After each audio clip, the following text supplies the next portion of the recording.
We are here today to discuss a deck that I think is actually going to be pretty interesting to play in Star Wars Unlimited Set 4 Jump to Lightspeed's meta.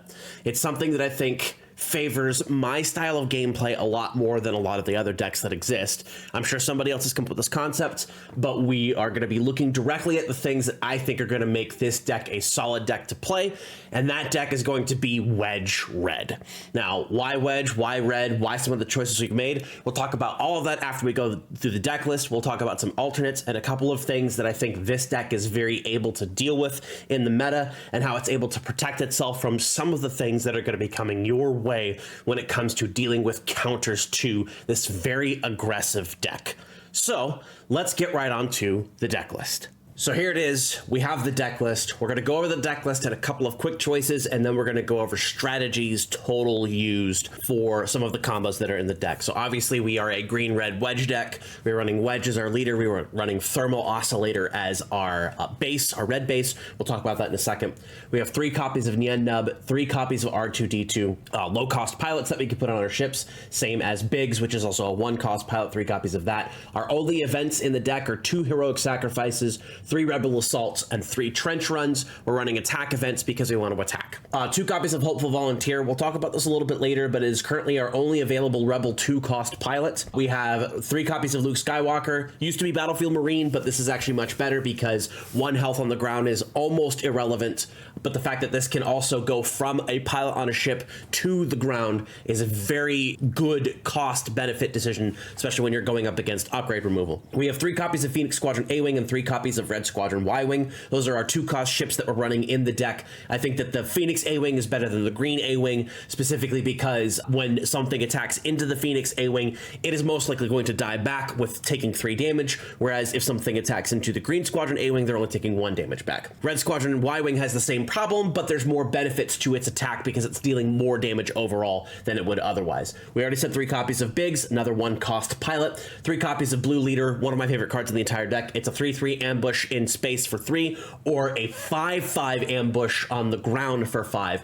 which is pretty good. We got Leia Organa. This is basically our Fleet Lieutenant. We're running her instead of Fleet Lieutenant because she's got better ground stats. She's also got the Restore, which can help shore up your damage a little bit, and she's also targeting everything in your deck, which Fleet Lieutenant would otherwise, but there's reasons why Pilot is going to be better for us for this. 2 copies of Red 3, 3 copies of Y-Wing, your standard 3-cost ships that you're going to be using that do a lot of good things. 3 copies of Red Leader and 3 copies of Chewie, one of the best pilots we can have access to. Sideboard was that 3rd Heroic Sacrifice. 3 copies of Eject. If we know one of our ships is gonna be doomed and we still want the pilot, we eject, draw a card, fills itself. 3 copies of Green Squadron A-Wing if we really want to go hyper aggressive in a matchup, and then 3 copies of Bright Hope if we want to slow down a matchup but not too much because it is a 4-cost. You can throw a pilot on it. You can pick up a ground unit to be able to use as a pilot again. There's a lot of cool combos with Bright Hope, but because of what you want to do as your base strategy, you're not going to be running it in the main deck. You're going to be running it in the sideboard. Thermal Oscillator, reducing our deck down from 50 cards to 45 cards, is very important because we have a specific combo we want to achieve. We want a 2-cost ship and a 1-cost pilot in our opening hand, so that our opening move is 2-cost ship, Wedge ability, pilot, and then pass, because you're never going to have the initiative by taking 2 actions in the early game like that, where most decks are going to be taking 1 action. So why are we running some of these cards? Well, let's check out what we have available to us and how each of those things combo together. So first off, our 1-cost pilots. We have Nien Nub, which for 1 piloting gets you a +1/+2, and attached unit gains +1/+0 for each other friendly pilot unit and upgrade. So his ceiling is very high as long as you have all of your other pilots in play. We have R2-D2, which is technically a 0-cost pilot, but we're putting it in this because it serves the same purpose, because all of these with Wedge are going to be 0-cost pilots. And then with R2-D2 for 0, you basically get a +1/+1 experience token, but allows you to put another pilot on the vehicle, which is quite good.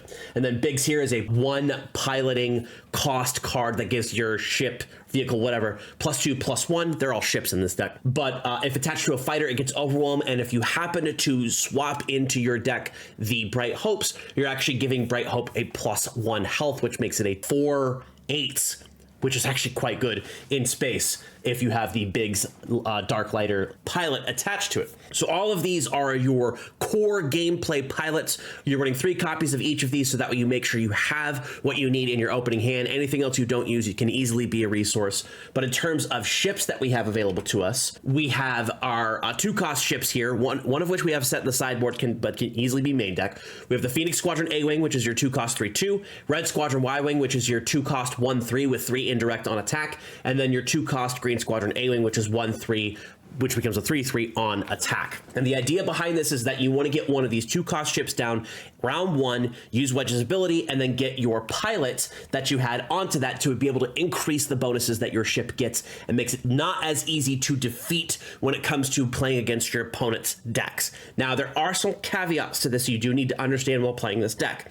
You are going to be able to get this combo off against most decks, but things you need to be wary of are yellow decks, yellow heroism decks, and blue villainy decks. Why? Well, the reason why is that those 2 combinations, it's basically flat yellow or yellow heroism and then blue villainy, have access to easy to use 3-cost removal. They will have the initiative on the beginning of the next round, which means you're not going to be able to do anything with your ship before it gets eliminated by the different things that are available. So for flat yellow, you have to worry about waylay. Sends the ship back to your hand, so you do get to play it, but you do lose the pilot, and that's one of the most important pieces of this. You're not just losing the pilot and losing the ship back to head to have to replay, you're also losing all the momentum you would have gotten otherwise on round 2 by attacking with a ship that either is coming at your opponent for 4, 5, or potentially even 6 on some of these, depending on what pilots you have available to you and what cards you've stuck into your ships to be able to get things done. Then for yellow heroism, you have to worry about Bamboozle. Bamboozle kicks the can down the road a little bit, but still requires you to do things, and you still lose the tempo on your turn because you can't attack with your ship because it's been exhausted by Bamboozle, and your pilot goes back to hand. So you have to use a Wedge activation to get the pilot back onto the ship, which means you're not doing as much with your turn as you wanted to do. Worst case scenario is the blue villainy, Power of the Dark Side. Absolutely incredible card. I was completely wrong about it when it was first previewed. Everybody knows it's one of the premier removal events for Villain Blue, and the big problem with it is that if your opponent is going to have the initiative on round 2, all they have to do is Power of the Dark Side, and you've pretty much lost on the spot because you don't have the pressure of being able to push your vehicle through with the pilot. Your opponent says, cool, choose a unit to defeat. Oh no, you only have 1 unit, and then it gets defeated, and that's not good. That's actually the worst case scenario of any deck that you can play. If you lose your unit in round 2, you're probably going to lose the game. There are things like open fire you have to worry about against red decks, but you can easily swap your Phoenix Squadron A-Wings out for your Green Squadron A-Wings in the games 2 and 3 if you lose, or if you don't lose, game 2, still do it anyway, because that means that it's not defeated by open fire if you're able to stick something like Nien Nub on it, because it does get that extra stuff, or if you somehow can get R2 and Biggs onto something, which means it's got 5 health and it doesn't immediately die to open fire.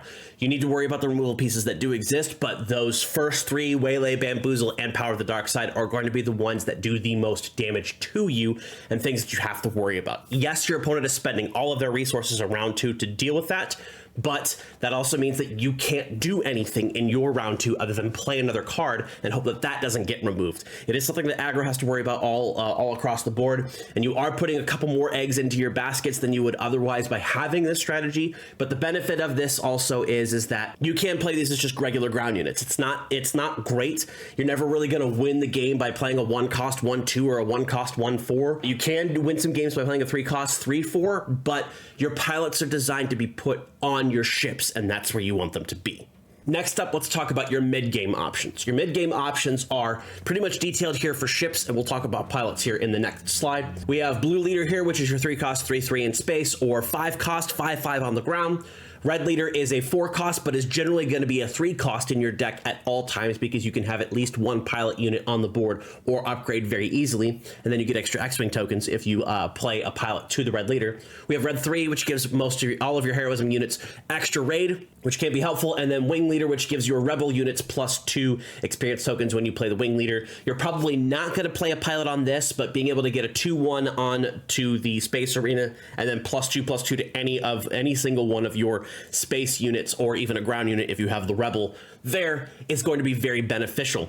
Combo this with something like Leia, which you can do on turn 3 to attack with your pilot when she comes out. There's a lot of cool things that you can do with these. Ideally, you do want to get that wing leader out so you can get your basic ship extra buffed, so that way it can't be taken out by just straight damage. It can still be sent back to hand, it can still be just instantly defeated, but you can protect yourself from ambushes and damage by throwing the extra damage onto it.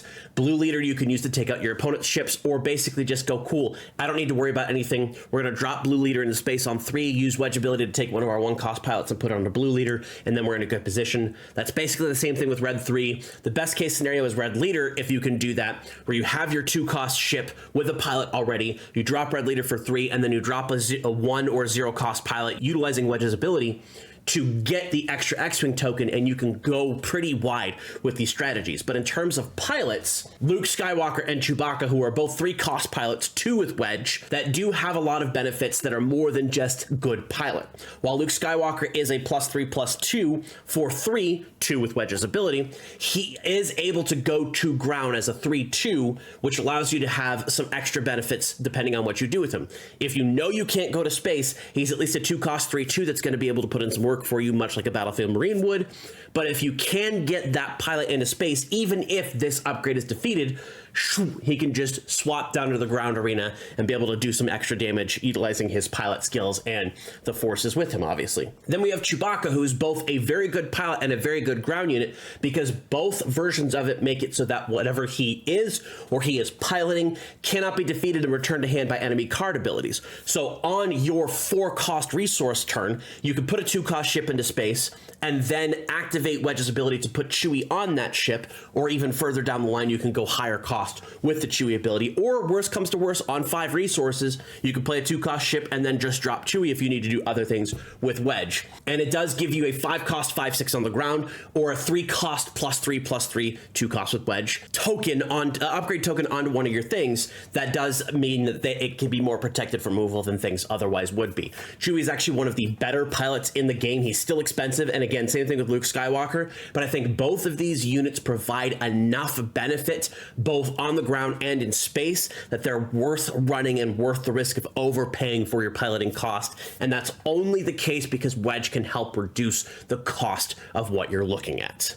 In terms of your leader deploy itself, obviously, if you're stuck out of space and you can't be putting pilots on your stuff, a 5-cost 3/6 is not the best, but it's going to help you put some more damage onto your opponent's base and hopefully get you back into a position where you can be throwing your pilots. You just won't be running Wedge, and you don't get the extra discount as long as he's out on his leader unit side on the ground.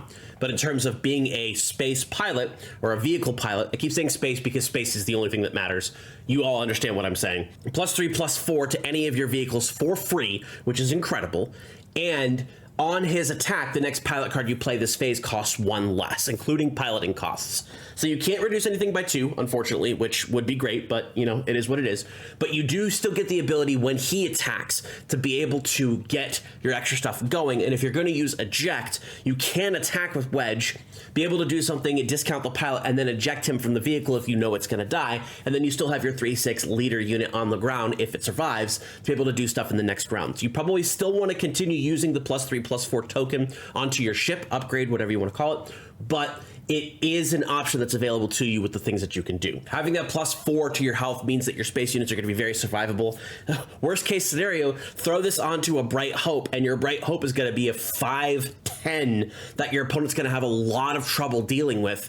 And if they haven't already put damage on it, it's going to be even worse because you throw the Bright Hope on 4, then you flip Wedge on 5, and there's not much that they can do about it. And you still have a 5-power attacker that you can attack into your opponent's base or help start clearing your opponent's units off the board. And then hopefully you can use either the pilot that you recouped with your Bright Hope or any other resources to be able to do stuff with your cards that you have available to you. There's a lot of different things you can do with this deck, and it's going to take some thought power to get that going. But if all you do is 2-cost round 1 with pilot and attack as your first action round 2, you're going to be putting pressure onto your opponent that there's a high likelihood that they cannot deal with. And that is a great way to play this deck. We do have some alternates that are available to us to do different things depending on what you specifically want to do. Our Hopeful Recruit, which is the 2-cost 1/3 ground unit 2 pilot 1-3 piloting upgrade to a vehicle is not great. We were really hoping for another 1 cost pilot that was either in green, red, or heroism to be able to utilize very well with Wedge. There are opportunities that you can reduce that 2 cost to 1 with Wedge's ability and still be able to do some good stuff. On your 3 resource turn, you can drop a 2 resource ship and then use Wedge's ability to make that a 1 resource pilot onto the ship to give it that extra butt that you would need to survive. But in case that's not necessarily something you want to work with, we do actually have an alternate pilot here in Poe Dameron, one hell of a pilot. He's not a rebel, which means he's not going to benefit from any of your rebel synergies like Rebel Assault or Wing Leader, but he is still a pilot, and he does still pilot things, so he's going to benefit from Leia, and he also benefits from the cost reduction from Wedge. So a 2 cost 2-3 pilot becomes a 1 cost 2-3 pilot. But even better than that, Poe has the combo potential of being able to drop that extra X-Wing for you if he's played as a unit. A 4 cost 3-3 isn't great, but a 4 cost 3-3 that comes into play with a 2-2 that he can pilot if he wants to, or he can pilot any of your other vehicles that don't already have a pilot on them. The versatility of Poe means that it should be taken into serious consideration for a card that is run in a deck that has a lot of versatility. We can add this to our collection of versatile pilots like Chewie and Luke if we want to run this with the things that it can do. We have Salvage. 0 cost, play a vehicle unit from your discard pile, then deal 1 damage to it. You always pay for its cost. This is an easy way of being able to take one of your destroyed vehicles and putting it back into play. If you salvage a Bright Hope, your opponent that just got rid of it is going to be like, dang, I have to deal with this thing again. Throw a couple of these into play, go a little bit more conservative with your play, not too much. You could probably take out your heroic sacrifices for salvage, or if Trench Run, if you're going up against the control deck and Trench Run is going to destroy your ships, you could take Trench Run out and throw salvage. You just need this in your sideboard in order to be able to do that. But this is a great card that you can utilize very effectively because you are playing a lot of vehicles in your deck. They're probably going to end up dying. We also have Frisk here, who's another option of a 2 cost pilot. However, this only gives you +2/+2, but when he's played as an upgrade, you can defeat an upgrade that costs 2 or less. So this is any of those any of those pilots that have an innate cost on their unit up here in the top left corner of 2 or less, or token upgrades that you want to get rid of, like experience tokens or shields. This is a great sideboard option to potentially replace that hopeful recruits, or if you really need that upgrade and you want to have to run it. Him being a main board pilot isn't terrible because he is a 2 cost 3-2, much like our Luke Skywalker is. The only downside is he's not a rebel, so he doesn't benefit from rebel strategies, but he still benefits from pilot strategies. Speaking of having trouble with upgrades, System Shock, our in-set counter to the main set mechanic, which seems to happen every set, which okay. System Shock is a great card because it does allow you to defeat a non-leader upgrade attached to a unit. So that's all pilots that aren't leader pilots. And then also you can just defeat an upgrade. Take out a Darksaber, take out a Jedi lightsaber, take out a Fallen lightsaber, take out any shield, take out a any other, like I said, pilot. We've already said that, but it needs to be stated. And then you also deal a damage to that unit, which is quite good. System Shock is a great card. It's going to be a good sideboard card for red decks because it does still do that extra damage, and you're not going to be able to confiscate a leader off with this, but that's something you should also take into consideration for your sideboard if you're going up against a lot of upgrades. But it's still going to do something compared to not having any upgrade removal. Next, we have Stay on Target. You can replace your heroic sacrifices with these if you really want to be able to just do the extra vehicle. That's probably also a much better option than heroic sacrifice, but it is a 2 cost to do this, and it must be a vehicle. So it's less versatility, but also less downside, which is not necessarily terrible. Speaking of vehicles, we do have 2 3-cost vehicles that should be considered when wanting to run vehicles in this deck. I didn't put these, the Millennium Falcon was originally in the deck, but I decided to take it out because I felt like there were other things that I could do with my 3 costs and things that might be a little bit better, but I think discounting the Millennium Falcon completely is a mistake. So Millennium Falcon is a 3 cost 3-4. That's what our space units are basically going to start being now, is 3-4s in space with no downside. You may play or deploy 1 additional pilot on this unit, which is good. That means you can stack 2 pilots into this, and then it also gets +1/+0 for each pilot in it. So you could stack 2 pilots plus an R2-D2 for a total of +3 power to the Millennium Falcon, plus all the stats from the additional pilots that you're going to be getting, which could be really good. If you're able to get that big beefy unit going, that's going to be fantastic, but you do have to worry about instant defeat removal like Vanquish, or things that send cards back to your hand like Bamboozle and Waylay. The other card here is Sabine's Masterpiece, and I bring this up because, yes, it's a 3-cost 3/3, but if you could attack with this ship and you do control a green and red unit, you get to give experience tokens to one experience token to a unit, and also deal damage to a unit or a base. So it is something to consider if you think you can get those pilots onto the ground, and they're going to be helpful there. Obviously, this is more Spectre support, even though the Spectre support isn't crazy good. But there is a benefit here to, I guess, even if you only have a green unit on the board anywhere, which you do have access to the Phoenix Squadron A-Wing, your turn 1 play, you can still get that experience token to a unit and start pumping out some extra stuff. You just have to figure out what you want to trade out for Sabine's Masterpiece, but I think this is something that should be considered as a playable card in the deck.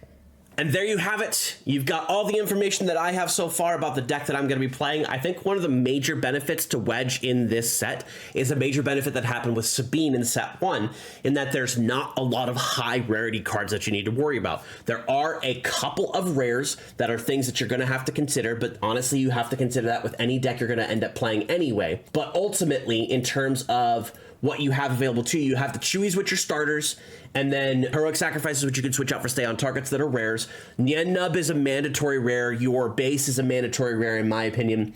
The Lukes, I think, are a mandatory rare as well. Those are probably going to be a little bit harder to chase down. But other than that, in terms of the Trench Runs are also rare. But there's no legendaries in this deck. You don't have to worry about any of that. And a lot of this stuff is stuff that you can pick up from previous sets. Your Rebel Assaults, your Heroic Sacrifices, your Wing Leaders, and your Red 3s, Bright Hope's Green Squadron A-Wings are all things that you can pick up from previous sets. And then if you're just buying out a bunch of stuff from the new set, all of your pilots come from the new set, and most of your vehicles come from the new set as well. So there's a lot of great opportunities to utilize cards that are of lower rarity and are going to be better for you with this Wedge deck. So if you're looking for something cheap to jump into, jump to Lightspeed, Rogue Squadron and Allies, as I put the name of the deck, which that doesn't technically make sense, is a great way to be able to start playing your deck. Should have been Red Squadron and Allies, although I like Rogue Squadron better. Technically, I like Renegade Squadron the best. Shout out to Star Wars the card game, which allowed you to play as Renegade Squadron. I recently reorganized my stuff back here, if you can't tell. Took down the old press box, which isn't relevant. We still have our boxes, but again, you guys are here for a deck list, not my stuff that's in the background. Anyway, that's my deck. I hope you all enjoy it. That is the deck that I'm going to start running. I originally considered Hera. I don't think it's strong enough, and trying to chase down 3 legendary ghosts in the first week, not really a fun task that I want to be able to deal with. So we're gonna go with the cheaper deck and then move on from there. So I hope you all enjoyed this deck list. It was a little bit different than what we normally did. I tried to give you guys some better visuals of what I'm looking at when it comes to pairings and the different things that are available to your deck. Do with this as you will. Tweak, get what done that you think is done. I think Wedge is going to be a fantastic leader, and it's going to be something that people have to figure out early on how to deal with. And once the meta switches into more mid-rangey, deal with these types of things and control, then I'll probably have to switch off of Wedge. But as it stands right now, it's the one deck I actually am excited to play, starting with being excited about the 4 decks. I've now narrowed it down to only being excited about 1 deck. Say what you will about the state of the game with that, but at least it gets to do something that I very much enjoy about Star Wars, and that's play vehicles, play spaceships. It's the best part of Star Wars. It's the star part of Star Wars, obviously. So like and comment on this video. Let me know what you think about the deck list. Let me know what you think about the choices. If you have alternates that you think are going to be good for this deck, let me know in the comments below as well. Subscribe to the Star Wars Unlimited channel for all of your Star Wars Unlimited needs. I've been RybackStun. You have been my ever faithful audience, and I appreciate each and every one of you. We'll see you in the next one, and I will see you in Lightspeed.